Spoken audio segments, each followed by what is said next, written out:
Hey there, Escambia County teachers, and welcome back to another Byte of Tech with your Student Data Systems team. Focus has a brand new feature this year using rubrics. Go ahead and use those rubrics you have in Microsoft Word and Google Docs, copy them over to create them in Focus, and streamline your grading process. Keep watching to find out how. After navigating to the gradebook in the desired class, open the assignment you wish to create a rubric for. Then go to the Rubric tab in the top, and you'll see a drop-down or a new plus sign. Since we're going to be creating a rubric from scratch, we're going to start by clicking New. After that, our rubric box pops up where we can go ahead and give this a title. I'm going to go ahead and give this a generic title so I can reuse this rubric. And then you see here we have the ability to add a weighted criteria. If this box is selected, you'll see a new column appear where you can add desired percentages to specific criteria for weighting. There's also selection for this assignment only. If this box is checked, this rubric will only appear for this specific assignment. This will not add this rubric to your rubric bank for future use. So make sure if you're wanting to reutilize a rubric that you do not select this box. Now let's get down to the body of our rubric. We have the criteria going across the left-hand side, as well as the scores going across the top. You can also see that we have the ability to add descriptions to each of these, as well as add more criterion and add more scores.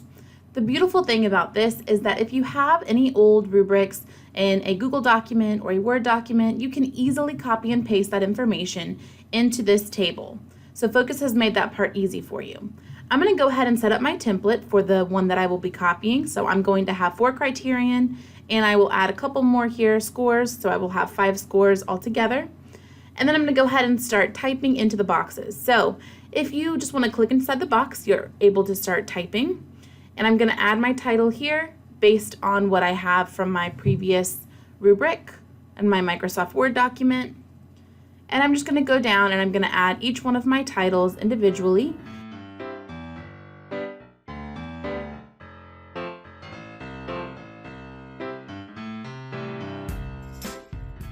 And then once we're done with the criteria, we're going to go up and add the titles for the scores.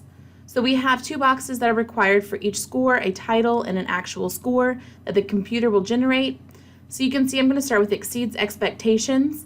I'm also going to add a teacher tip here that if you add your score value to the title, it will make it easier to see on the student view as well as grading.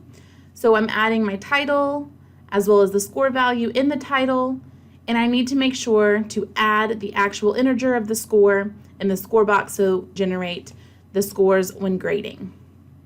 So we're going to go across and finish adding our score titles.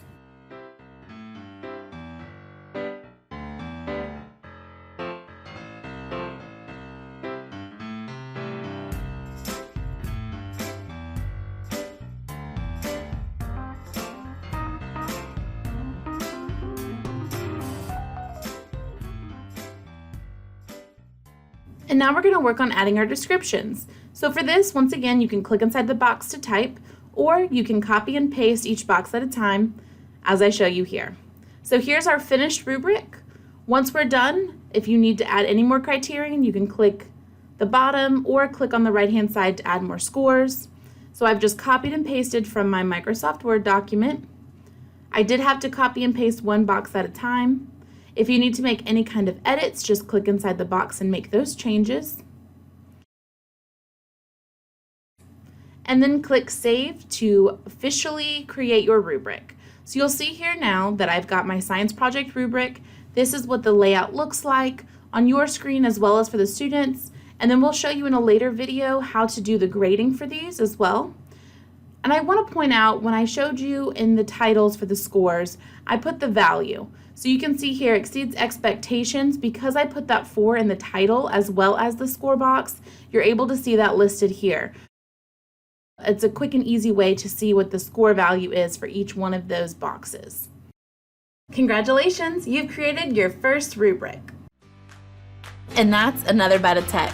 Thanks for watching. Check out the additional videos listed here and open the description below for more resources and a comment card for a future video request. Before you leave, hit that subscribe button so you don't miss our new videos every Tuesday.